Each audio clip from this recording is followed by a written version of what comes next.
শেষ ঠিকানা যদি ৩.৫ হাত মাটি হয়, তাহলে কিসের এত ক্ষমতার দাপট? ভোর ৫টায় মৃত্যু, সকাল ৬টায় জানিয়ে দেওয়া হবে মাইকে, ৮টায় শেষ গোসল করানো হবে, ৯টায় তোমাকে নতুন কাপড়ে সাজানো হবে, জোহরের নামাজের পরে তোমার আলিশান বাড়ি থেকে বের করে নিয়ে যাওয়া হবে, ২টায় তোমার জানাজার নামাজ পড়ানো হবে, ২:৩০টায় তোমাকে কবরে নামিয়ে ফেলা হবে। মাটি দেওয়া শেষ হয়ে গেলে কেউ তোমার জন্য দোয়া করবে, আর কেউ চলেও আসবে। এই তো জীবনের শেষ আয়োজন। তো কিসের এত অহংকার, কিসের এত ক্ষমতার দাপট? হ্যাঁ, ক্ষমতা কারোর জন্য চিরস্থায়ী নয়। অন্যায় ভাবে কাউকে ঠকালে একদিন ঠিক নিজেকেও ঠকতে হবে, এটাই নিয়ম। হ্যাঁ, এটাই নিয়ম।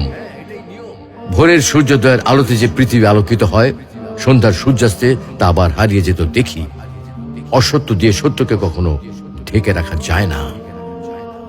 প্রকৃতি বড়